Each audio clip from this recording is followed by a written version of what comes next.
All right, I didn't do any volume checks, but I think we're probably good.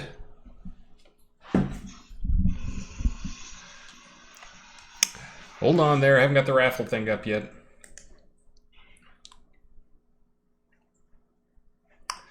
Let's see, chatbot giveaway. Oh, I actually put together a list of prizes here. Oh. I figured it'd be too chaotic if I didn't do it ahead of time. It's actually what I was doing that made me run a little late there. But, well, I hate going live. We didn't go live early enough, so now we only have like Elwyn in here. Nothing wrong with Elwyn. Oh, what a beautiful scene. Who's been making that one? Ah, glorious. We need some tech to block dev scenes from being streamable. Yeah.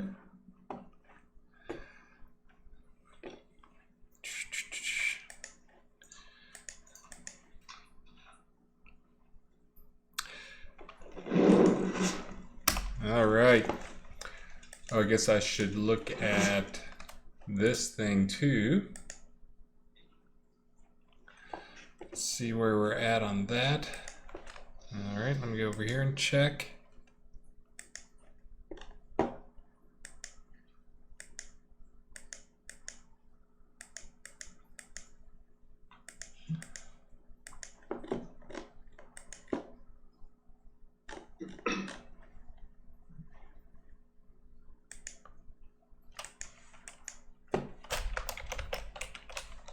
Thank you for the sub, Tular.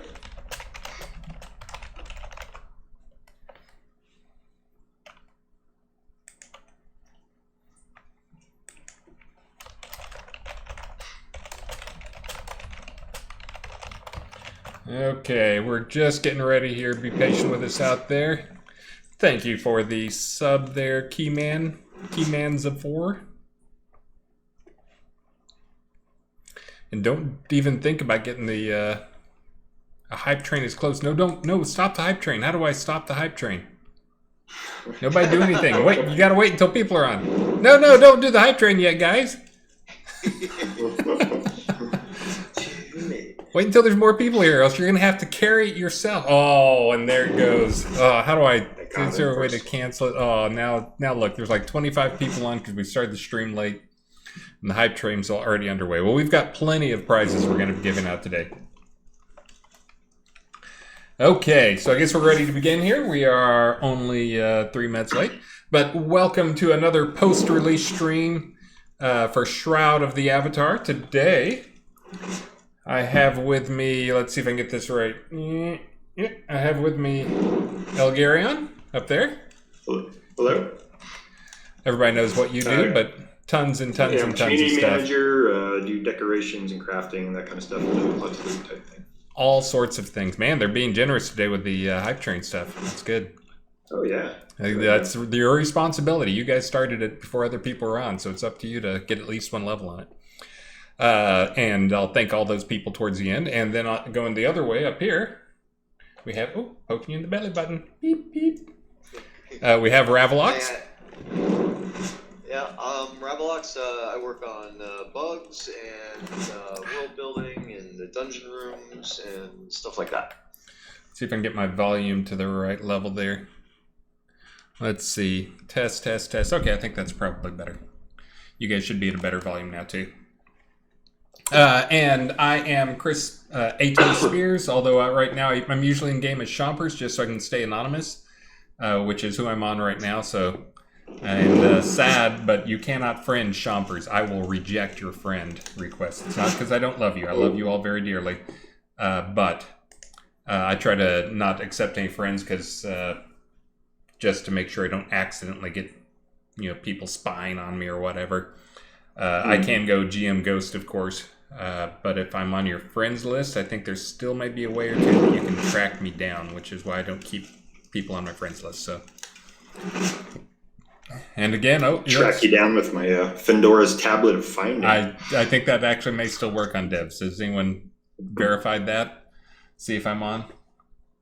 Those are pretty limited. I don't have too many people have them, but But anyways, we are here today to talk about the release that just happened and the patches that are coming up and a half dozen other things. I did want to go into the prize rules here.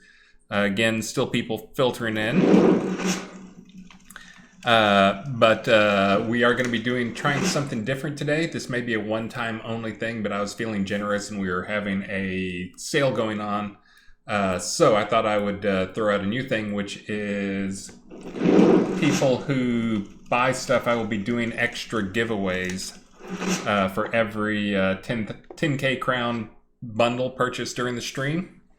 Now I need to go look and see what I said in my message, because I saw someone purchase a bunch of bundles right before the stream. I hope I said during the stream, because if not, I got to give away like 10 bundles right up front.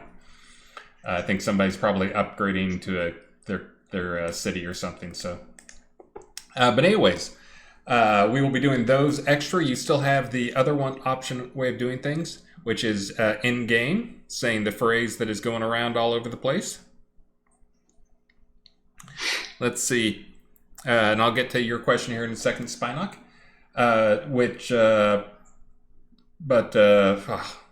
Brain, gotta quit reading on the stuff while I'm trying to do my stuff.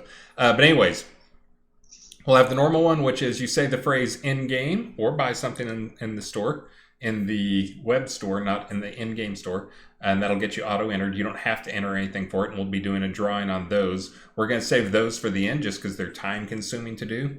And these things always run long.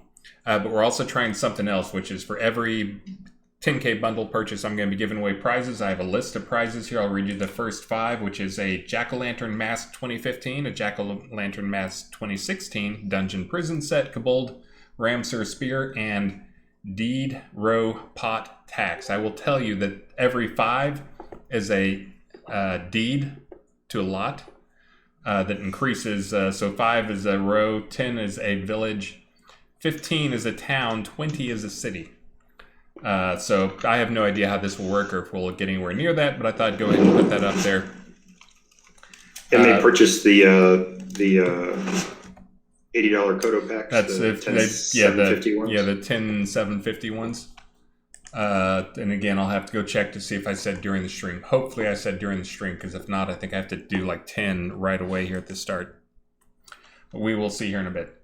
But anyways, so we've got tons and tons to talk about. For those who have watched this for a long time here, you will find, looks like I'm being attacked by somebody here. Cowboy Bill from Templars of Britain. I'm sorry, Cowboy Bill, I'm not playing fair. I'm in God mode, so... actually, I think Root may still Chris, work on me. Yeah? If in case you were interested, it's been confirmed that Findoro's tablet will find you. That's good. Good to know. I'll get that on my list of to-dos, is to make that so it... actually, you know what? I'll do one sneakier. Maybe I'll make it so if they ask and it's a dev person, that it always says shows they're wrong. on. Yeah, it always... Or shows the wrong location. Yeah, shows they're in Blood Bay or something every time.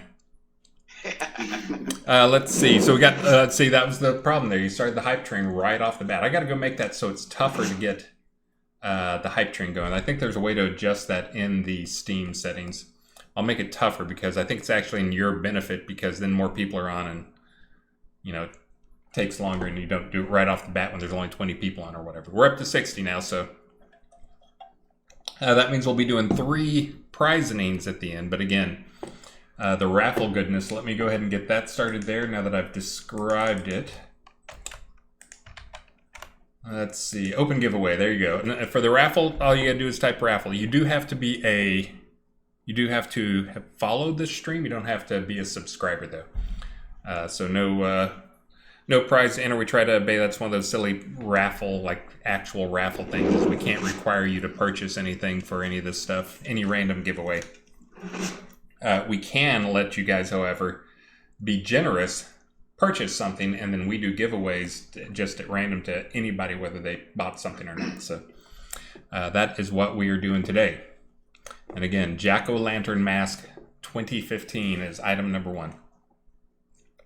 Let's see. So we've got a ton of stuff to talk about today. Oh, I was going to say we've had, for those who've been a long time viewers, you know that we have been doing these streams for a long time. We were doing them every Friday. which was actually getting a little bit exhausting. I feel like the quality of the content went down. But I think I actually did 2 streams in the last 3 weeks, just because you guys are piling on the questions. You guys really like the Ask a Dev feature in there. And to be honest, the team loves the feature because it gets lots of conversations going in the team. At least 5 times a day, someone asks a question that the whole starts a conversation amongst team members of like, well, yeah, why don't we do that? So sometimes we even jump into the game and start talking with the players live. And sometimes we do. Let's see. I'll have to go back and figure out what Crossfire is talking about there. So anyway, so we've had too many questions to answer on these streams. So I've been doing streams on my own where I just get on and talk to you guys for 90 minutes or so. I'll keep doing that. But today we have kind of a list of things we're going to talk about, which is one, we're going to go over all the cool stuff that came out in the release. We've got an amazing stream to announce next weekend that I will let Ravalox talk about here in a bit. We've got some new stuff coming up in terms of promotion stuff. And what do you guys think? Where should we start? Maybe just run down your list. Do you want to do the patch notes first, or I can put them? Yeah, let's do them whenever. Yeah, well, I'll do the patch notes first. Get those out of the way because everybody has an opportunity to see those. And we'll go through them pretty quick. We normally spend a lot of time on them. Actually, I got some things I got to demonstrate. Okay. So you want to do something else first? Sure, I'll do something else first. Let's see, where's my list of stuff to do today? Hold on, I'm digging. Let's see. I don't want to talk about your thing, Ravalox, because I want more people to hear about that. So we can talk about where'd my list go? I had a list. It's a very small list, but I did have a list. Man, how did you guys type so much?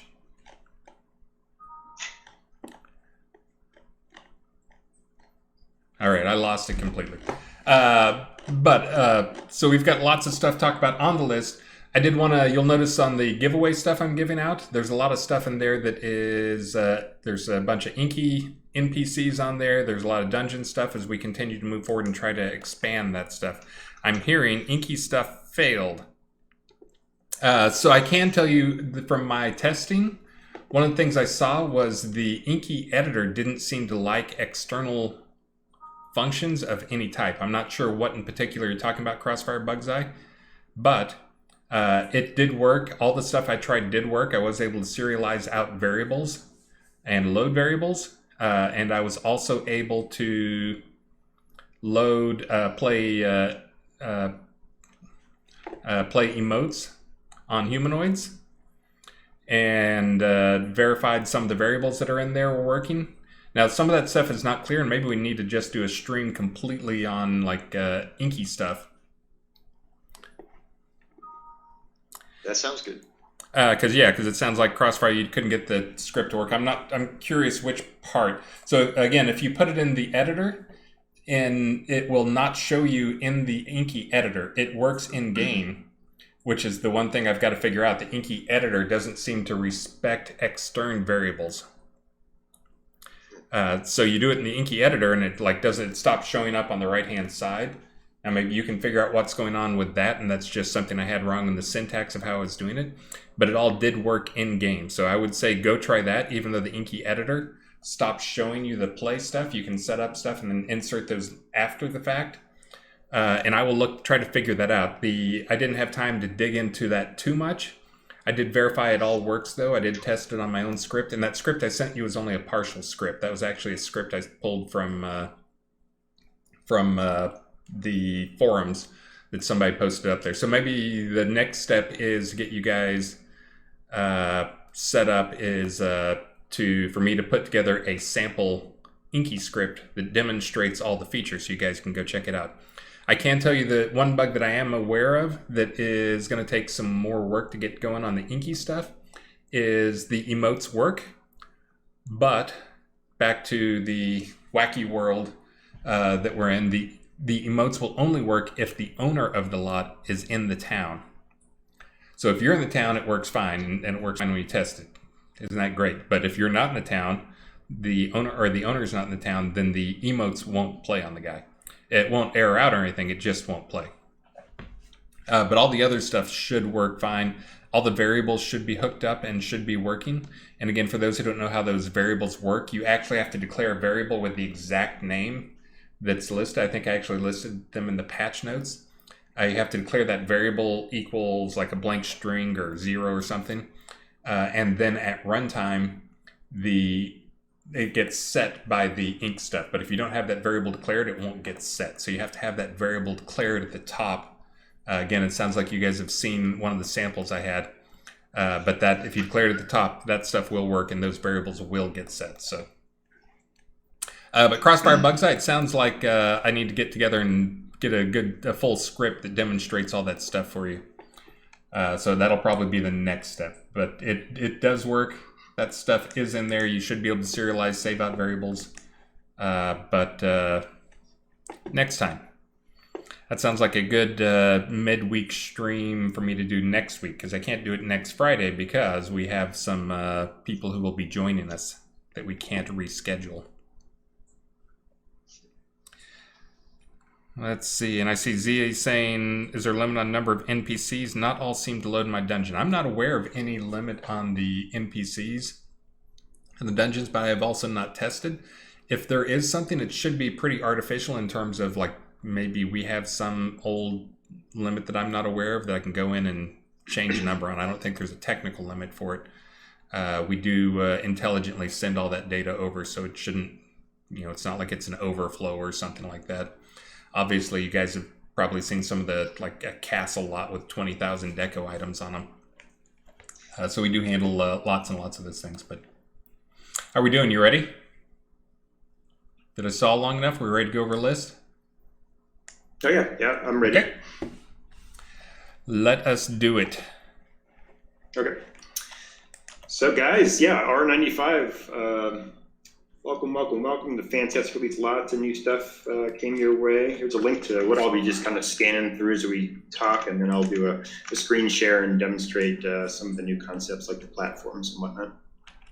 So of course, one of the big changes for R95 is now you guys can finally, on that mysterious pet examine window, you can actually put gear on it. You have 6 new gear items that are craftable, and they're crafted from a combination of 6 subcomponents. So you'll notice that 3 and 3 for the items come with base stats that are basically either tank or DPS. And then you can further make it more tanky or more DPS-like, depending on what you add to it. So in the recipes for the primary items, if you wanted to add like 3 subcomponents, which are rolls tend to have more tank type stats.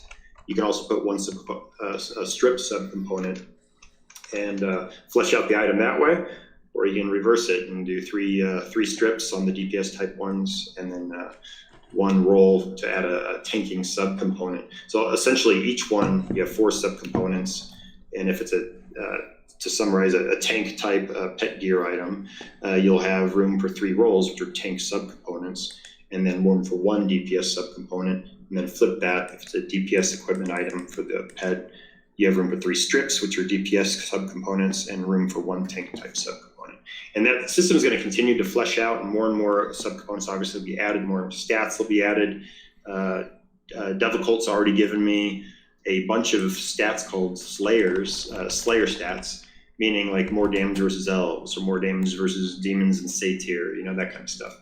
That'll be upcoming items. The Slayer stat pet gear items are going to be ephemeral relics. They're going to be relatively powerful, but they're going to burn out relatively quickly too. So you're going to pick and choose when to use them based on, I'm going to go fight the Frost Giant. Let me go ahead and break out my Slayer gear that I've been collecting the last couple of weeks. Burn through a little bit of it, that kind of stuff. So, and then more and more stuff will be added, of course, in the future. So just keep an eye out for that. So platforms, guys, a new decoration style. or concept. And basically what it is it opens up a variety for you in terms of where you can decorate, because now you'll be able to make more use of uneven terrain in your player-owned towns. And I'm going to go ahead and do a screen share. I don't know if you can make me a little bigger there for a second, Chris. And I'll go ahead and demonstrate these little buggers. Try. There you go. Okay. And let me make you bigger on the other one too.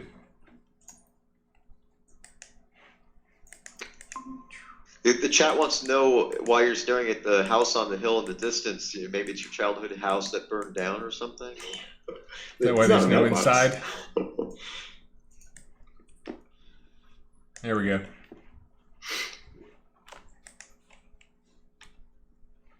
Bam. Okay.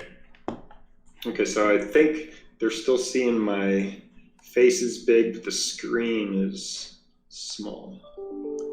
Nope, that should be most of the screen now. Okay. Yeah, I'm looking at the Twitch feed now. Still shows a big old beard. You're like the guy talking on the radio where you're behind and confusing everybody.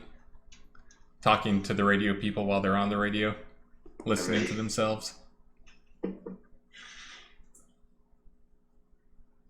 right, so you guys can see a little bit there in that one. window. Oh, hold on. I didn't realize what you were talking about there. Hold on. Okay. Yeah, there you go. I didn't know you had another window. That was weird. Okay. Do I have another window? No. Now you do. You're good. Go. Ignore me. So anyway, guys, here we go. So the nature of these is basically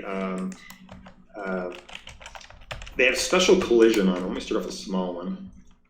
They have special collision that allows them to ignore terrain type collision. As you can see, they're actually considerably large, and they extend through considerably through the distance of the ground. The reason that is as you drag them up on a terrain surface that's uneven, they will kind of follow the terrain and continue to extend themselves down, so it looks like, you know, something built out of the mountainside. And of course, you can put statues on these or other types of decorations that you like, a lamppost, who knows what you want to do. But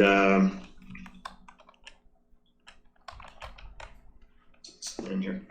And then lots of size variety. So this is like the non-white pack, and this is the one that's special, like a new style that's been made. The other 5 packs that were created resemble blocks in the block set, so you can continue to build out using your existing block sets using the same style. But so then you got a medium platform. Notice that I can get them to overlap also.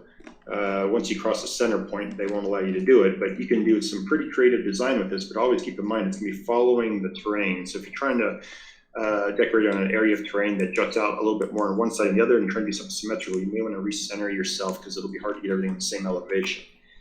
But and I'll demonstrate that here in a second. So large there and a large there, bada bing. And that isn't too bad. That terrain was pretty even, but you'll notice that you know, if you were in a really jutting area, it may be hard to line it up perfectly. So you just have to experiment, and you guys will end up doing things way more amazing than what I did just as I was playing around with it. But what this does is it lets you really just get creative with these surfaces you're building in your towns. And of course, you have wide versions as well. So here's the wide, huge. And here's wide, large. I mean, these are going to be pretty darn handy things when you're wanting to get a little bit more extra decoration space out of your town. So I think you kind of got to get the point here. But I mean, you really can just get creative with it and just take them anywhere in your town and put a ledge anywhere you want and get a new decoration surface. So I really hope you guys enjoy these. And there's another nuance to these that I think is kind of cool. And keep in mind, you can put them on your property lots too, but you don't really have uneven terrain to deal with there. But you'll see that there's interesting things with being on a regular property they can accomplish as well, just because of their squishy edges. Now, one thing you'll notice also is they work as water platforms.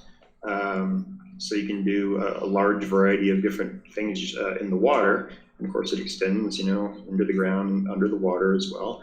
And they work as great transition pieces between water and land. So you can pop it right there and bada bing, bada boom. Now you have a transition into water. And you can just go from there. And I'll be doing a lot of varieties of these. Some of these that I do in the future, they'll be looking like bridges. They'll be looking like, because I'll be able to make bridges now where you have a bridge that actually spans a river. And because then the special collision will be on the ends that sinks into the ground, but it will not ignore your player collision as you try to run up the steps or anything like that. Scaffolding, piers, docks, a lot of existing decorations like castle walls and stuff. I'll go back and put part of this tech into them.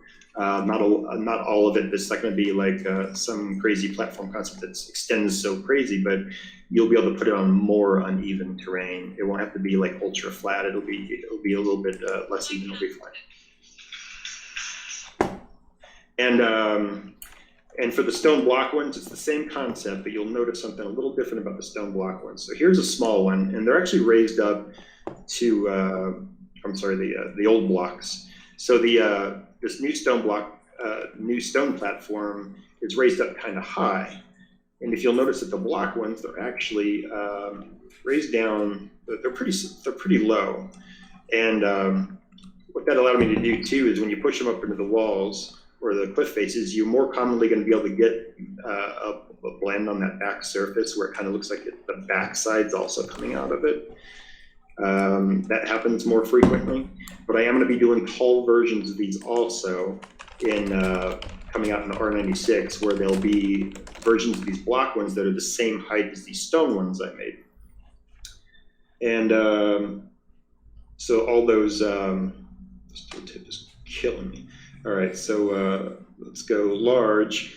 So they all have these same dimensions throughout each set. I already did a small, didn't do a medium. So there's the set that's just regular non-wide for the stone block versions.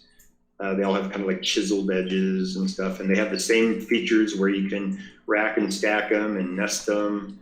And then of course, when you put your stone block sets on them, it's just seamless and comes out like it's all part of the same structure that you've been working on.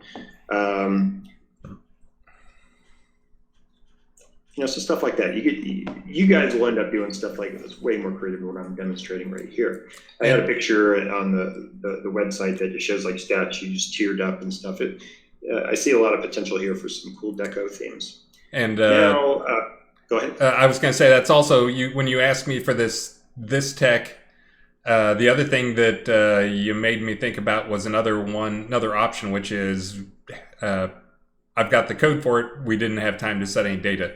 But making it so we can have variable levels of pickiness for placing objects. Right now, everything is completely uniform. Now, these work around it, but that's also when you mentioned this stuff to me and I got this worked out for you. The other thing is making it just so we can set a number on any deco so they can have different levels of pickiness for where it can be placed so that, they can handle, because most of these objects, it wouldn't matter if they sank into the ground a little bit, so...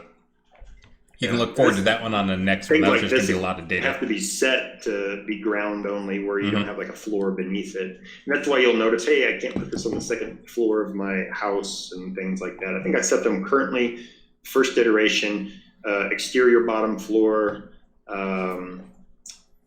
and ground and water. I think that's what they're originally set for right now, and then I'll expand out eventually as well. Bottom floor would enable them for dungeons, and what that would enable is basically they would be jutting through the ground into your next floor. It wouldn't be desirable for the most part. All right, so that's the basis for platforms, and I hope you guys get a lot of use for them, but expect a lot more decorations to come that are basically like things like this that are like on stilts and things like that. I actually was hoping to have 2 or 3 crafted versions as well. Crafted ones won't be entire sets. They'll be like one-offs, just making ones that are just forgiving for uneven terrain, but they'll still be classified as platforms.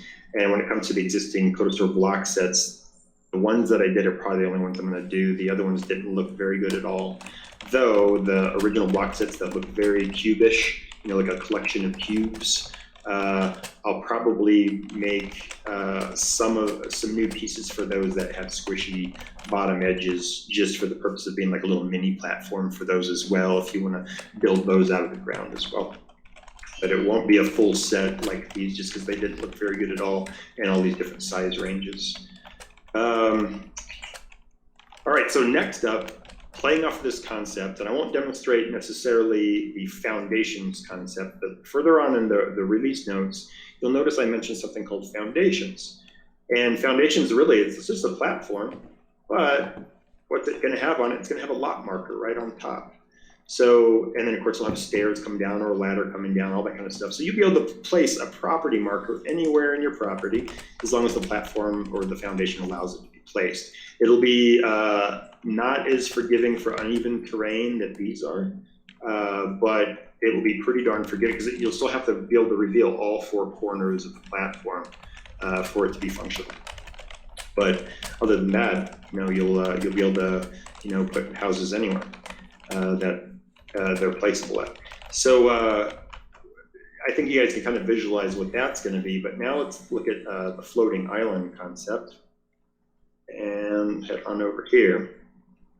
All right, so here is a floating island, and keep in mind this is just proof of concept to show that everything works for decoration and placement and all that stuff. So basically, this is a village-sized obsidian tower on essentially a village-sized lot marker that's been suspended onto a block that's elevated into the air, and I'm actually controlling it. Not controlling which house is there and that stuff. I'll, for the non-test version,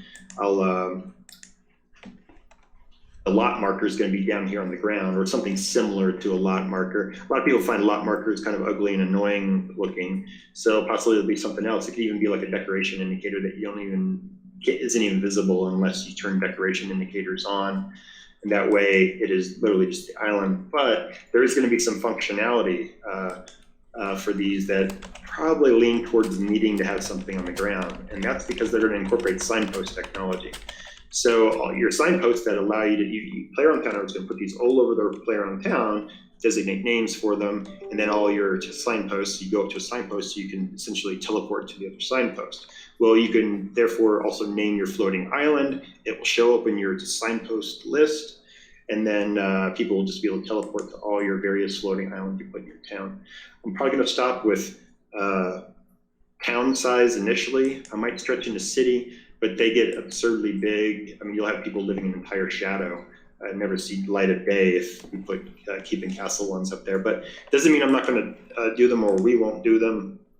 But initially, we'll start off with smaller sizes and then just kind of grow from there. But if you want to get an idea of what the island would actually look like, go to Rune Ruins. You'll see like this island that's like been ripped up out of a mountain. It's floating around in Rune Ruins. These won't move, but you can put in other things around them to give some movement to the scene, like the circling dragons and stuff like that. I think you can maybe get a good Dragonlance feel maybe for some of them with that concept. I always like those floating fortresses and Dragonlance. But anyway, so that's basically the gist of these new decoration types. And I should hopefully have the floating island first 3 sizes available to you for R96, hopefully, but if not, R97. And then Wizard Smoke said he would help me work out any kinks if I discover any. But yeah, that's it for that. Let's go back to the notes. And yeah. People are super excited about that, by the way. They're now screaming that the deco limits for pots needs to be turned up significantly. Yeah, maybe so.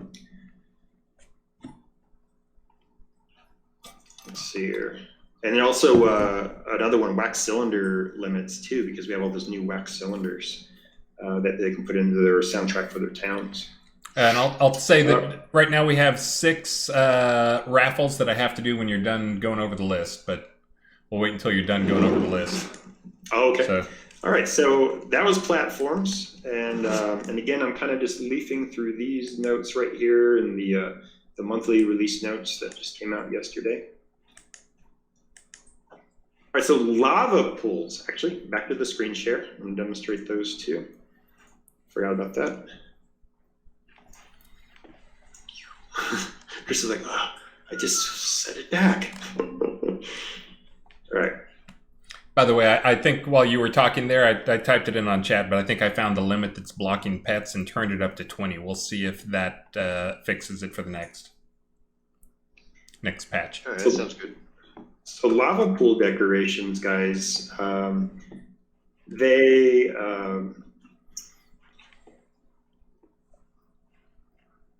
look like this. And the one here I'm on now on the right, it's a town-sized lava pool, meaning lengthwise, from the front to the back of the town lot, it will fit. And I believe you can fit 2 side by side. I can fit all 3 of these on a town lot together at the same time. You also can suspend or place decorations inside the lava. And that's going to allow you to be able to do things like put in little obstacle courses and little things that people have to balance on while they PvP battle or whatever you're doing in your player dungeons or your PvP towns, or maybe you just want your friends to have a place to lava fish. I do have to work out something that's going on with the lava fish. For some reason, I'm live. I wasn't able to get it to work earlier, and I'm editor again, so I'll have to go back into that before they go out on the 5th. I believe they're available on the 5th. And the platforms are available on the 12th, by the way, in the store. So one thing I did is I put the stairs as separate items. So if you don't want to use stairs for a particular pool that you've placed, or you're using other things for stairs or whatever, you don't have to, and you don't have to use them. You can use them for other things. The town size one, the large, comes with 10 sets of stairs. The medium one comes with 6, and then the small one comes with 4. And the stairs are available separately on the store as well. And those will all be available next Friday on the 5th. But yep, I hope you guys, I'm really curious to see what you guys end up doing with them, because this is just kind of a real quick mashup of some things I just threw in here. So you guys can see I can move decor and stuff around them, but I'm sure you guys will get a lot more creative with them. And I have plans to make more varieties of them, bigger ones, and maybe some that aren't in these more natural looking, you know, with maybe rocky edges and stuff like that. So you have more options for what type of lava will you place. All right. Oh, and you keep in mind, yes, they should work in dungeons, Foo Bunny. They should also work in, no, Z, they are not scalable. Most VFX things, we try to avoid doing scaling with them. And they have tons of VFX with all that lava burst stuff. So yeah, they're not scalable, hence the extra sizes offered. And also, I will say, just because we have some new people out there that I've already seen in the stream, if you see his frame rate, it's slow. It's just because of the streaming software we're using. We're on a Google Meet thing, and it doesn't get very good frame rate across there. But his frame rate in game is fine, just for those people who haven't played the game and are considering trying it. Yep, right now my frame rate is solid at 60 because I freeze it at 60. What's that called? VSync or something? Mm-hmm. Yeah. Okay. So in any case, yeah, you can see my frame rate right up there up top if you look at the very top of the screen. Pretty tiny letters. In any case, back to the notes. I think that's it. All right. Get that out of the way. Here, unshare. All right. We got spider. Maybe Steven later would like to talk, or you want to jump in now and talk about spider essences and spider rooms, or you have kind of a plan for going into dungeon stuff in a bit? Yeah, it's all part of the dungeon update. Okay, I'll hold off on that then.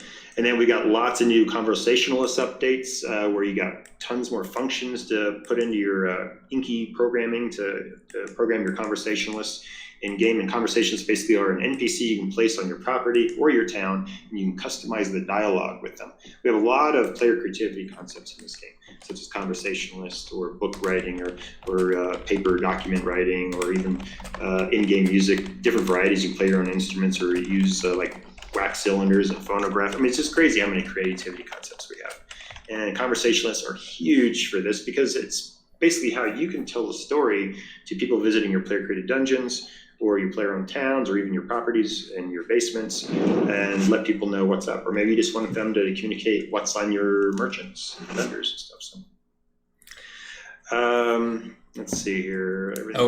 Just on the Inky stuff, I did want to mention I'm going to get I'll get a sample script out for you guys. That's a full working sample script apparently people have had some problems getting stuff working, and me just giving you a sample is probably the easiest way to make that work. But just some of the key stuff that I think is the most important stuff that was added was, again, besides the variables, is the ability to serialize out data for another player. And again, this is not like you can write random garbage. It's actually written to your local.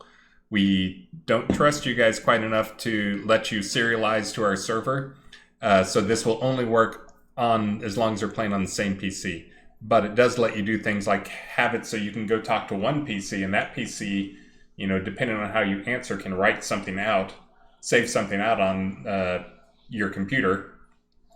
Then you can have him go to another PC, and that PC can check to see if he's talked to the other guy or what other thing's done. So it can be, and it doesn't have to be even in the same town. It can be one guy in one town, one guy in another, telling you about dungeons. And that's one of those things that has been asked for a while that should open up a ton of options for people. So anyways, just wanted to call that out because I know there are a lot of people who are super excited about that.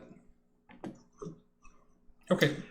For in the combat and skill changes section, we have a new skill called Lightning Storm that's based off of the VFX that the Frost Giant does on players when they try to fight him. And it's an amazing VFX ability. It's a giant AoE lightning effect with stun possibilities, and that's got a radius of 12 ambiguous units. So it's a pretty large expanse for an AoE. I haven't heard any feedback on it yet, so I'm curious to see what people are saying or if they're using it yet. Chaotic Shield is one of two spells that got a complete revamp. So I went in and there was just a bug report on both of them. And while I was in there, they were both, Elysian Illumination's been buggy for a long time. And Chaotic Shield, the one bug I saw, seemed relatively new to me. But decided just to redesign them entirely because they're so underutilized regardless. And so Chaotic Shield and Elysian Illumination are the first two shield spells that use a new tech that Chris hooked me up and made some new stats for me to play with, basically called Is Shield Active. And so there's one Is Shield Active stat for every shield so far in the game. And what it basically allows me to do is go into a particular skill, and if I can add a special ability to that skill, let's say like Torpid Torment, and was it Torpid Torment? No, Tabula Rasa is what I did it to. Tabula Rasa, and I can add a special effect to Tabula Rasa, but it only works if the Chaotic Shield's active. And did the same thing for Elysian Illumination. I'm going to go into each shield ability, make sure they all have that is active stat, and then I'm going to go into each tree and make sure they have at least one skill that takes advantage of that concept for R96.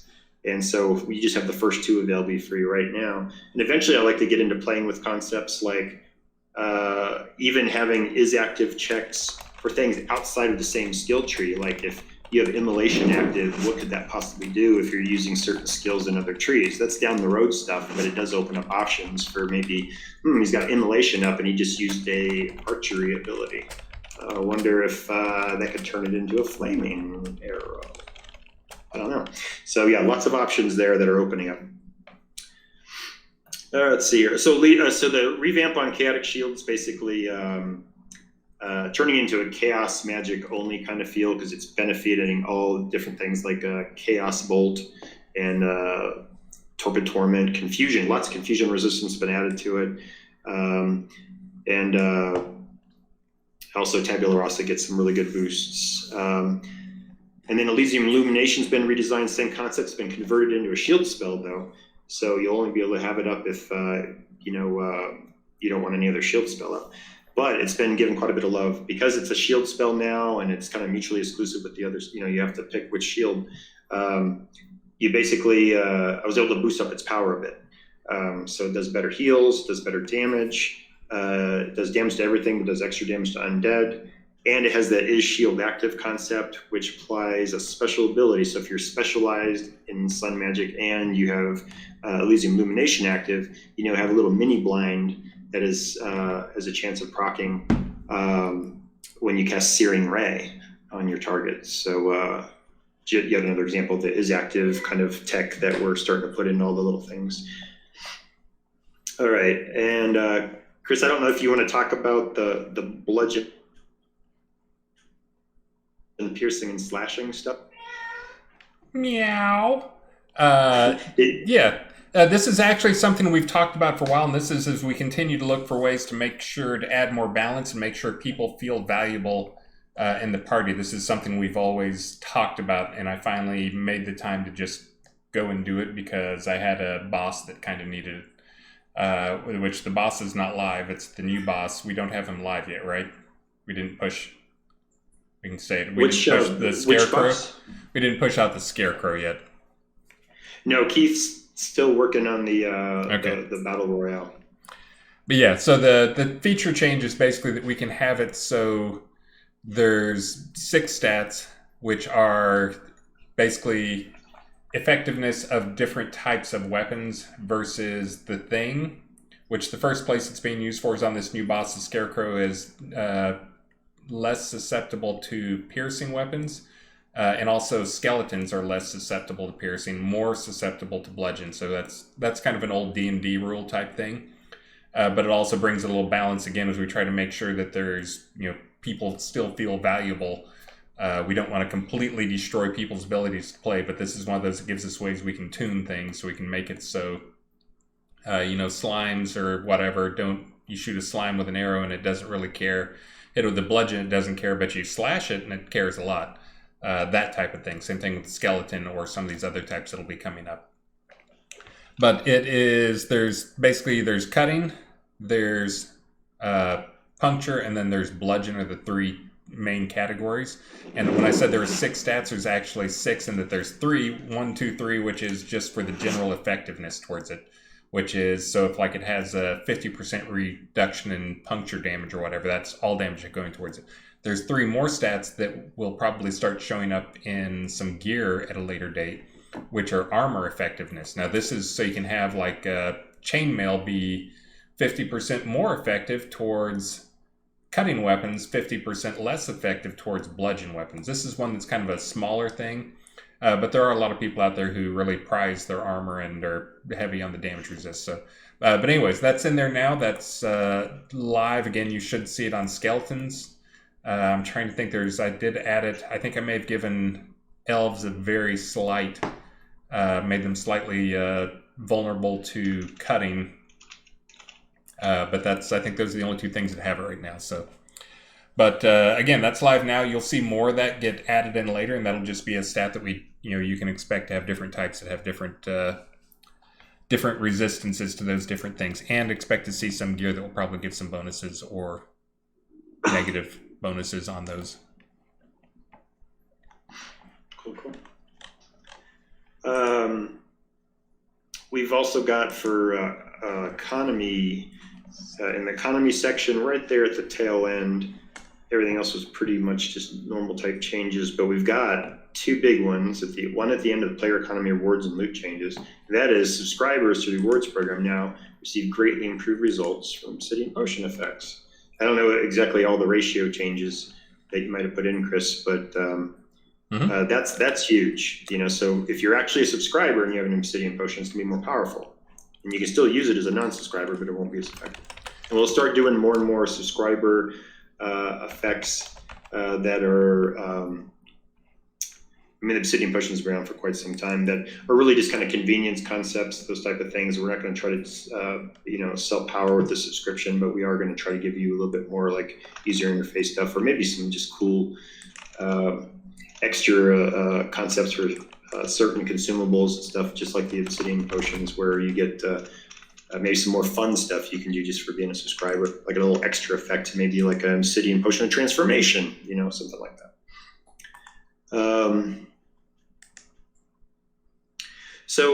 And then also subscribers receive 24 additional deck slots, and all the original deck slots, 1 through 24, they all have hotkeys now instead of just the first 12. And then Chris also did 24 additional hotkeys on top of that, so there's 48 total hotkeys, so subscribers can take advantage of really customizing all their decks and whatnot. And we also have a sneak preview of Castle Atos, a new social hub coming your way. It's going to kind of have a good launching spot for some adventure and meet up with some folks. We have some special merchants there, special fishing, special. Well, one, you're going to see a lot of new decoration styles and concepts. We have a whole new pack for these. And Travis and Sanya have been really hard and work on it. But we'll have a full details on this in R96. So y'all just got a couple pictures to look at this round. But I can scan through here really quick. Special trainers is what they're looking for as well. A public vendor, a mage of mystery, an altruist monk. And Sanya's already got 2 quests created for there as well for unique quests. So really hope you guys like it. And we'll continue to expand on it and try to hold our social events there when we have developer-sponsored social events. We got a new Scarecrow Enemy that'll be coming out. It'll patch in soon. I just did the loot for it today. You guys will be able to get a unique Scarecrow decoration of him. And I called it the horrific Scarecrow. I also moved. I'm sorry. Then it's got a bunch of different materials related to what kind of makes up a Scarecrow, like canvas fabric and stuff like that. And I'll continue to add more loot to him soon. I wanted to do like a unique artifact or a relic or something for him, but I just didn't have time. So he will be getting more stuff as time goes on as well. And we happened to stumble across 6 books that Sanyo had written about lore bosses, and I guess they were never put into loot. So these 6 lore books about Pumpkinhead, Archlepan, the Scarecrow, and there's 3 more, Envy Angel, and 3 more after that. Krampus was one of them. They are going to be dropping the next time they show up at seasonal events, and then so you get a little bit more story behind these guys. And that might be it for the big changes. But there's a lot of other smaller changes, guys, so please read through those and see what's changed. I'm digging up names of people that I need to thank before I do the raffle, which some of the ones I've identified here is Doran Slate, thank you very much, or you guys should be thanking them. Keyman, Bridge Troll, I saw Stymie on there. I'll dig up some of these other people's names. Unfortunately, my list gives me their username, which I don't like announcing usernames when I can avoid it. Prefer to use the in-game names. But we are up to 7, I believe. 7 raffles I got to do real quick. Yes, 7. Let's see. I think because they're in here, I think Sid Deckard and Foo Bunny are 2 of the other ones. But let me do the 7 raffles. You guys ready? You all raffled up? I'll do these in batches. You guys ready? Are you ready? Sure. You excited? Yep. You guys pumped? All right, here we go. I'm gonna click the button 7 times, and just so you guys know, it is in order: Jack-o'-lantern Mask 2015, Jack-o'-lantern Mask 2016, Dungeon Prison Set, Kobold Rancer Set, Deed Row Taxed Pot. Rustic Antique Shop and Observatory will be the 7th one. At 10, we get a Village Deed. At 15, there's a Town Deed. And at 20, there is a City Deed. But again, first 7, here we go. You guys ready? Doing it. Here's number 1.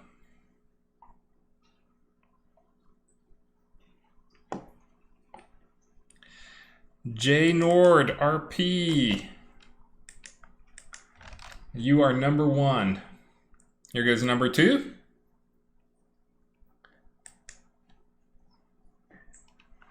Number 2 is Radicus 2K. Oh, and that was Jack-o'-lantern Mask 2015 and 2016. Number 3 is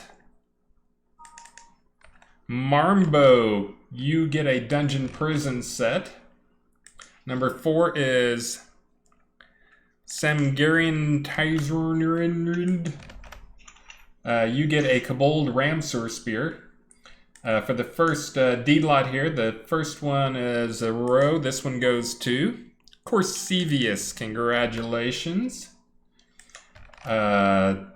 Number 6 is a rustic antique shop, which goes to Vesper Sorta. And then number 7 is an observatory village home, a nice one to sneak in there, which goes to Grendel and Iron Forger. Congratulations. So if we get you guys could be so kind as to message us in Twitch chat what your in-game name is, your character name. That would be That'd awesome. Really handy. Thanks. I know some of these, but not all of these, so you only have to do that if you actually want to get your prize. That's true. Okay, and I'm gonna turn back on allow entry. So as soon as I'll do another check here in a while and see if we get up to 10 there. Yes, there will be, if we get to 20, which I do not expect to happen, but there will be a city deed. And if we get to 25, there will be a keep deed, and that's where it'll stop. So no pressure.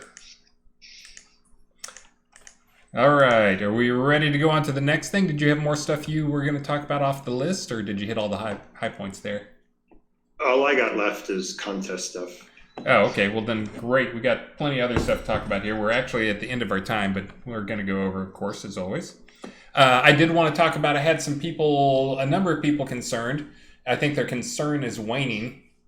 But one thing I just want to come out and straight out address is New World people. So we had a few players who were concerned because they'd seen a few of their guildmates switch over to New World, or they were angry with them. For one, don't be angry. Let them go try the other game. And two, as we've been seeing, I will just come right out and say that New World is very pretty. But we have already been seeing it decline massively in terms of the players playing the game. And it seems everybody had about 3 weeks of fun with it. And the general comment I've heard is... I played it for 3 weeks and I had fun. I got my money's worth out of it. I'm done with it. So that is actually what we've seen a lot of. But we actually probably will. I think people know, if you look at our newsletter, we're always, talking good about our fellow indie game people out there, and even some middle-sized game companies. We're always pushing for people to try out other stuff. We've pushed Crowfall and Pantheon for years, and Ember. Embers, oh crud, what is it? Embers Rise? That's not it. It's close to that. But anyways, we are always super good and super positive on those things. I have to admit that we talked about it as a team, and one of the things we decided was we don't see any reason to really be nice about New World stuff. You're talking about a $1 trillion company that has put countless mom and pop stores out of business, and they're trying to do the same in some of the indie game business, but I just don't see it happening. But yeah, and there's a ton of other stuff out there as well on the New World stuff, as I see some people talking about that. Yeah, they actually do their loot client side, and apparently there's some pretty easy dupe bugs and some other stuff out there that's pretty nice. Embers Adrift, thank you. I'm super embarrassed. Dr. Bob would be punching me in the face right now if he were here. But anyways, but yeah, we have no problem. So we're actually creating a New World recruitment page where if you referred someone to this page and they sign up through that page, that they will get a little care bundle to help them get going. And this is directly aimed at you guys to pass along to your friends who you might know in New World, or friends you might make in New World, to get them to come try soda. I also have a pretty direct, fairly snarky email that we'll probably send out to our entire mailing list, so you'll have that to go around. And again, this is not something we would ever consider doing with most games out there. This is just one that we feel we've been New World has been pretty, it's actually hurt us some a little bit because some people left, even though again most of them come back, as you guys have been seeing. But the other thing is I've not been able to buy ads. I'm not sure if you know how ad stuff works. But for years, I've run Google Ads and had the same levels of bids in, which is how you work on most of the Google Ad stuff to get in AdWords and get in various places. And basically, the New World has saved me a ton of money because they've driven up the prices so much between Elder Scrolls Online and New World bidding stuff up that none of my bids have been successful in terms of the auto bid stuff. So, but anyways, I'm hoping that will die down soon and things can get back normal. But we will have a recruitment page for people. If you want to forward some of your New World people here, they will be getting the tricorn hat that's like piratey type hat. what people think of, just because I've seen that had quite a bit in streams. And also, I gotta quit looking at chat. A basket-handled sword. It's kind of like a little piratey sword. A brass raven, and then they're also going to get a bundle that gives them 500,000 pooled experience to start off with, so that they can hopefully catch up with some of you guys who you will be creating. Pirate hat, you mean tricorn? Did I say trihorn? What did I say? Yes, tricorn. But no, don't tell me to look over there. But anyways, so we'll have that bundle set up. I actually have it now. I've got to do some testing. Taz is working with me on that to make sure everything is working and we have a good bundle for you guys. But we'll have that set up so you guys can get in there. And sorry, just copying over names for somebody. Yeah, so feel free to, if you're in New World or you want to recruit some friends on New World, send them over here. Again, I think some people on the last stream had said that they thought stuff was stolen, that they stole design ideas. I think most of the stuff that they have in New World is, derivative of lots of stuff. I mean, honestly, we're kind of derivative. Every game evolves and, game designs aren't protected, can't be copy protected or copyrighted or patented. So, everybody has lots of derivative stuff, but I do think we share a lot of stuff that will appeal to the people in that game. Skill system being use-based, but with different modifications. Classless systems, there's a lot of stuff in that. I think our crafting system is much larger. But anyways, just want to throw that out there. We will be sending out an email, but come on over. Tell them to come on over. You see stuff in Soda and other games. One of the rugs. Those may be rugs that we have from like a pack. So yeah, that may be in other games. And yeah, Elwin, we used a lot of, when we were starting off, I think a lot of people know we used a lot of generic packs out of Unity. We've been better at doing more creative, more of our personal art, but we also still use some stuff that other people have done. We're not picky about where it comes from. We're picky about the quality level. So. But let's see. Do we want to jump up to Ravalox and let you talk about the exciting next live stream next week? Sure. Go for it. Okay, so basically, it's that time of the year again. Last year, which actually ended up being this year, we were a little late in getting it going. We've revitalized the ONBE program, and try to do this around the same time each year, if not multiple times a year, like maybe two. But of course, once COVID dies down and we start having live events again, that'll change things. This time of year is usually when SodaCon happens, and hopefully next year we'll go back to having a SodaCon again, or a Festival of the Avatar, I think is what our new name is. What we have here is an ONBE, which is the Order of New Britannian Empire. This is basically the same thing like Queen Elizabeth will bestow on some of her subjects to knighthood, and Lord British wants to extend these honors to some of the players. We have a few nominees this time around, and next week we will be honoring them and having a ceremony in-game and live on stream.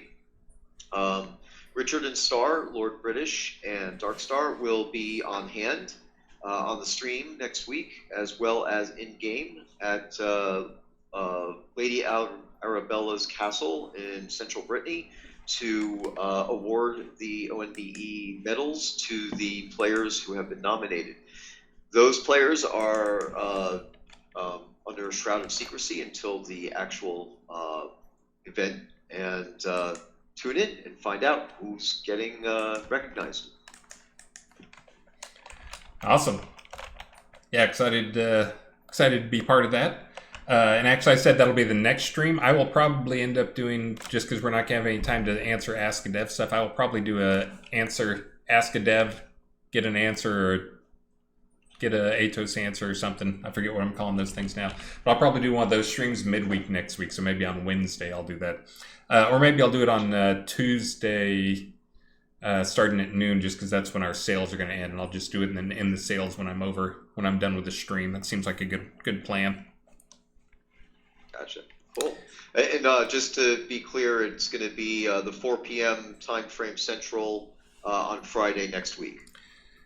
And I will get that as soon as we're done here. I'll add that to the admin, or you can add it if you want to tell people that's coming next week. I'm sure lots of people want to get in on Richard's stream. Yeah, maybe throw a tweet out too. Yep, we'll throw tweets out on all the accounts. And a Facebook post, Okay. even. Do you want me to go down some of my other stuff here, or do you want to leave it? Fire away. All right, cool. All right, so I guess I'm got to start this in kind of a out of order of what I intended, because I just realized that things are kind of dependent on each other. I am going away for about 3 weeks, starting the middle of November on November 18th, and traveling to the East Coast, specifically Philadelphia and New York City, looking to have a player meetup while in New York City, masked, of course. But haven't located a location yet. I'm trying to get in touch with Cranberry Dragon or actually Richard himself to see what they recommend as a location. And so anybody local to New York City, keep an eye on the forums and such. I'll tweet it out on my Twitter, which is /Ravalox. And update people as to what's going on and everything as soon as I have information. So the reason why this is actually relevant, not just a shameless plug, is that it means that I'm not going to be able to get a lot of stuff done for the next release. I am here working for the next 2 weeks to try to get as much done as I can. My primary goal right now is to finish up the Lottie scene, the Lord of the Isle fishing expedition scene, which I'm now calling the Archipelago, to get that handed off for its final inspection and implementation into the game for real. That way the Lottie pledge owners will be able to get access to that and get that going. So I'll be hitting up Chris over the next week or two to try to scrunch in a lot of tech that might need to happen to make that work right. But the scene itself is pretty much on the edge of completion. The other thing that reminds me of mentioning to people as we sit here and you saying you're going to be out for 3 weeks is, I think this next release, because of Thanksgiving, where Thanksgiving falls, I think the next release is only a 3-week release. We're in that crazy time of year, so that's short correct. release. In fact, the next release is on my birthday. Happy birthday to you. There you go. And that's actually the day I'm leaving too. I'll be on the road during release day, heading over to East Coast.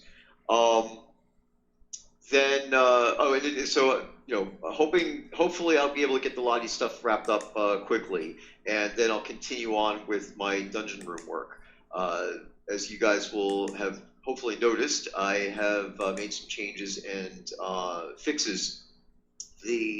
Most notably, the Rise Shaft is now decoable for the deco version, and it has spawns that are functional on the spawning version.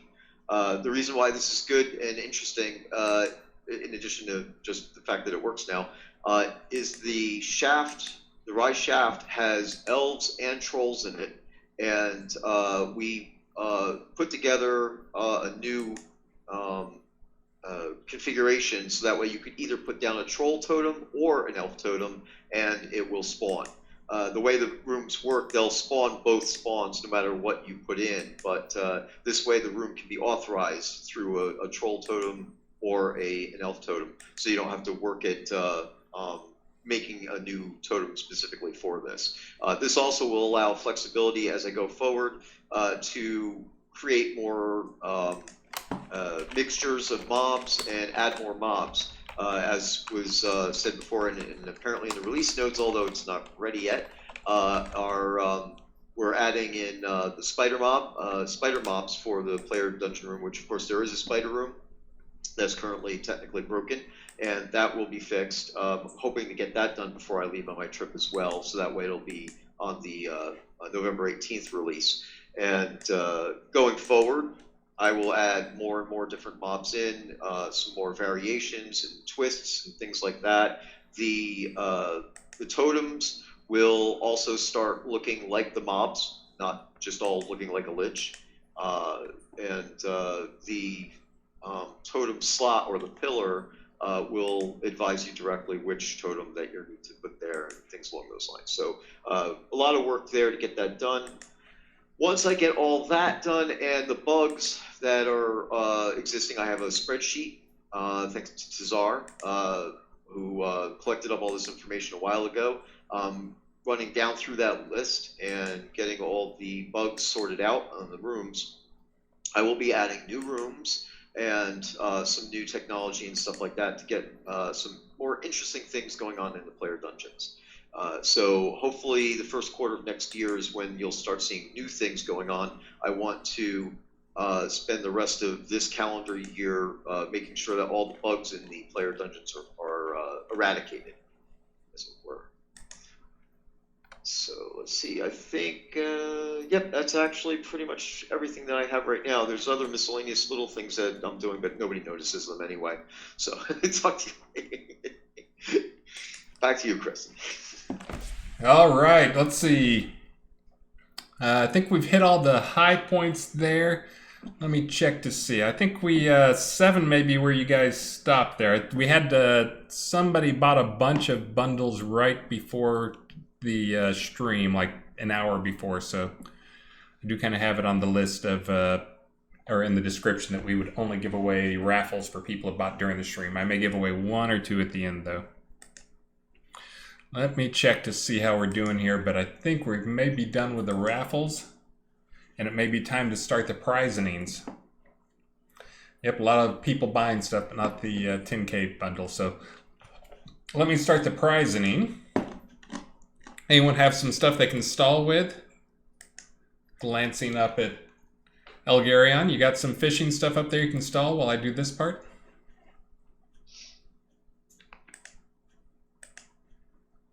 Nope, nope, can't hear you, nope. Oh, sorry, I was typing earlier, turned it off. I got the fishing contest processed, and the new objectives are posted for R95. And that's the link to the fishing contest. But the winners for R94, once I find where I put them, are, okay. So for the largest player-owned town freshwater fish caught for second and third place, all of them were fished out of Rock Ridge. All of them were king salmon. So we got third place, winning 50 tiny squid, a large bronze fishing trophy and title. Drakon Saw Taurus, congratulations. His king salmon measured in at 2.552 ambiguous units. Second place, Dido. Congratulations, Dido. Her king salmon measured in at 2.659 ambiguous units, and she wins a player-owned town rollout deed, a large silver fishing trophy and a title. And then for first place, we got Bee Striker. Congratulations. Her king salmon is measuring at 2.683 ambiguous units. It was fished out, we already know Rock Ridge. And then, but she wins a player-owned town village lot deed and a large gold fishing trophy. And the prices are going to be the same for the other categories. So player-owned town village lot deed and a large gold fishing trophy for first place, player-owned town roll lot deed, large silver trophy for second place, and then 50 tiny squid and a large bronze fishing trophy for third place. So for the NPC town categories, all of these also were fished out of West End. Irish Eyes, congratulations, third place winner. Her bluefin tuna measured in at 3.038 ambiguous units. Second place, Carpe Noctum, congratulations. His swordfish measured in at 3.43 ambiguous units. Congrats. And the first place winner, Crossfire Bug's Eye, is Marlin, measured in at 3.617 ambiguous units. Congrats to all 3 of you. Now for the PvP portion of the fishing contest. Same prizes as before. We'll start with third place. All of these were fished out of Disborg Ruins. The other possibly would have been Kos Ruins. Third place winner, Delane Loughlin. Congrats. Mahi Mahi, measuring at 2.088 ambiguous units. Second place, Dr. Hernbrand. Caught a sailfish, measuring at 3.166 ambiguous units. And first place winner for the PvP category, Proudfoot Underhill. Caught a marlin, measuring at 3.304 ambiguous units. Congrats. And for the last category, the fishing contest, the lava fishing category, same prizes. All of these were fished out of Exeter Crag Mines. So the third place winner is Dross Zarbone. Emphasize the E, I guess. Caught a Mosasaurus measuring at 6.974 ambiguous units. Congratulations. The second place winner was Galorn Hammerthrow, the Westminster Hammerthrows.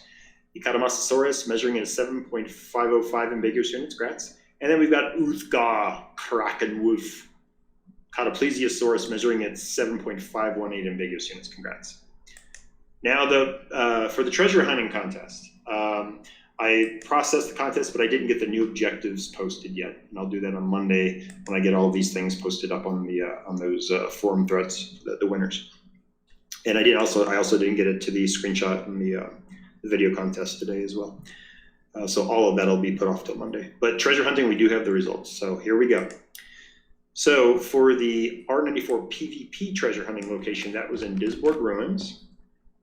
And these prizes are going to be the same for both categories, so I'll go ahead and list out the prizes now. Third place prize is a large ornate Elysian brazier and a small PvP shard trophy. The second place prize is a player-owned town roll-out deed and a medium PvP shard trophy. And the first place prize is a player-owned town village lot deed and a large PvP shard trophy. And of course, they all get titles also. So third place winner in the PvP location is Doc Angelo Almeri. Congratulations. The second place winner is Nekos Arucard. Congrats. And the first place winner for the PvP location is Dr. Hernbrand. Congratulations. Now for the PvE location, which was Black Blade Pass, the third place winner is Daniel de Versailles. Congratulations. And the second place winner, Alley-Oop. Congratulations. And the first place winner this is probably the most impressive role-playing name I've ever seen. The winner is Andy. Whoa. Just Andy. Yep. Good job, Andy. All right, that's all I got. All right, well, let me check here. Did we get 3? We do have 3. Who wants to call the prize and who wants to do the character names? You just had to do character names with the fishing stuff. How about Ravalox? Ravalox, how about you do the prize and I'll read the character names? All right, I'm doing character names? Well, you can do character names. You ready? It's up to you. You got the list up? Yeah, sure. Black leather Chesterfield sofa and chair goes to... Blast it all, Michael Berg. Let's not scroll down. Julian Tenpenny. Tenpenny. That's it, right? 3. Yep. Tenpenny. Tenpenny. Bonfire goes to... Reckless, Nemesis Darkwood, and Geppetto Urshingle. And ornate backslung loot goes to... Christ Pallid, Elgarion GM. What? Oh, you know what? Because you put the thing in. I put the notifications into chat, so it's flagging.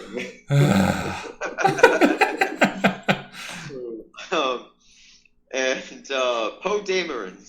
I better get my prize. Ancient Stone Blue Chapel Dungeon Room goes to... Janie Murphy, Seamus Spearshaker, and Dido. Lich statue goes to... Finetto Donna, Angus Piper, and Handsome Jack. Awesome, congratulations. Let me do some thanks here, and then I'm going to do a couple more of the in-stream raffle things. And then I think we're probably done for the day. Again, I'm going to try to stream Tuesday at noon is going to be my plan. Tuesday at noon. So I'll stream, and when I stop my stream is when I'll end the sales, because it's supposed to go off on Tuesday. You guys can jump in then to debate with me whether or not I should turn off double experience or not. Let's see. We have thank you, Big Dog Gaming. Versago, thank you for 5 gift subs. Sean Paxler, thank you for the sub. Z, oh my goodness, Z, 5,000 bits. You should have done that during the stream. Or during the hype train. You probably weren't on then because they started it too early, but that's probably because I have the numbers set too low. Dices, thank you very much. Sid Deckard, thank you for the follow. Why are you not following us yet, Sid Deckard? Twilight Tempest, Christ Pallid, thank you guys. Naneware, thank you. Versago again. Dundina Menu, Waldo Ptolemy, thank you guys for pushing that hype train up there. It's 5 Spellfire, or 5, that's just Spellfire with a 5. Skeggy Media, Asmodi Mulhul, thank you multiple times. Irish Eyes, Treasure Pile, again, great name. Bridge Troll, thank you for that. And also, everybody should be thanking you for the raffling that they're about to get. Keymans for Galantius, Skeggy Media, and HT Genie UK. More Keymans for Tular Fairlow. Guys, thank you all so much. And I think that is probably it for the thank yous for that section. Let me go check one more time to see how many more raffles I need to do. As I mentioned, someone who shall remain nameless, because they're probably going to upgrade their town, and I don't want to call them out there. But they bought a bunch of things just before the stream started. Oh, and we do have another one there. We got another one from, a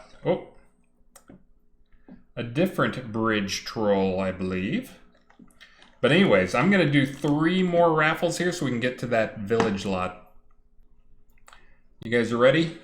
Everybody raffled up? Raffle, raffle, raffle, raffle, raffle. Hold on. All right. Oh, and I got everybody's name from that first raffle except Marmbo, who I think I will just give to, see if I can get Marmbo, if that's a name. There's only one bridge troll? Yeah, I just sent a message to Marmbo. See if he'd give me his name. I think I have the other ones there. Yeah, I think that's the only one missing. You guys are all ready here. You're all raffled up. Ready? 3, 2, 1. First, oh, this is for a ornate tavern set. Goes to Vahiran. And if your name, usually what I'll do if I don't have your in-game name is I'll just search for whatever name you use there and see if there's some match to it, and hopefully it's close enough that it'll get me there. So hopefully I'll find you. I will find you! Let's see. Next up, oh, this is for an obsidian 2-story row house. Goes to Chao Ming, 26. And then we have a deed village pot taxed. Actually, I was trying to do the day after, the one where the world freezes over or whatever. But yeah, that other one, Liam Neeson would have been better. You guys ready? Treasure pile, you, sir, are the winner. Okay, I'll refresh one more time, and assuming no other things have come in, I think we're going to call it a day. Man, I didn't have to sing. We didn't have to do anything too embarrassing. It's always a good day when I don't have to sing, at least in your world. Hold on, waiting for it, and let me check one more thing up here, and okay, I think we're good. Bam. Chao Ming, you will get that. I'm sending those guys out, so I will send them out first thing in the morning because I am a morning person. So you can look for it in your mailbox tomorrow morning. Yeah, I'll sing on my Tuesday stream just to punish you guys. That's the price you have to pay to come and get your questions answered, is hear me sing. But guys, again, we've got a few more patches to do, I'm sure. You can look forward to a few more fixes. I will get a sample script out to you guys that will show you, demonstrate the features that were added to the new conversation system. I think I actually have an Inky out on my lot in oh crud, I can't. Ordinus Mortis. I think I have an Inky out on that lot demonstrating a few things. But again, I'll get some of those things. I'll get a sample script together showing off some of those features and how it could be used, so you guys can look at that. I think Devil Cult already did a great job with the Lewis stuff. And I think that's probably it. You guys have anything else we're missing? Anything? Bueller? Squared away. Do we have someone to raid, or do I need to find somebody? I just hit refresh. It looks like you get streamer extraordinaire Coswald Dirthmeyer. Coswald Dirthmeyer. Let's see if I can get it. He is streamer extraordinaire. It's Coswald _ Dirthmeyer, I believe. Yep. All right. We are going Coswald. If you know nothing about the game, you probably learned little to nothing in this stream. Maybe you got some prizes or something, but you didn't learn much about the game. If you want to learn about the game and how to actually play, go watch this guy. Go watch Coswald. He will teach you how to play. He will show you stuff. And unlike me, he can walk and chew gum at the same time and is a much better streamer. So, hey, go ahead. Let me throw in real quick. Okay. This Elaine Dragonfire actually noted it, and I forgot to mention it myself. Is that you guys will notice that I have a different background. I've actually moved downstairs. I'm out of my bedroom, and I'm still working on the room, so my camera location is going to change. But yeah, things are settling down in my life. Yay! Woohoo! That's good. We need more settling down in lives. But anyways, guys, thank you so much. Remember, next Friday we will have Star and Richard on. And so you better not show up with more people for that than you did for this stream. I'm sure there'll be tons more people show up for that. We'll also promote that one quite a bit too. So we'll probably get a few more people in there. But I'm excited to talk to Richard about all the crazy stuff he's doing and see if he found that sunken ship or not. And we are about to get sent over to Coswald. So guys, stay safe. We will see you. I will see you on Tuesday. They will see you on, you'll see everybody on Friday. And we're about to raid 5-4. Thank you. Be safe. See you next time, guys.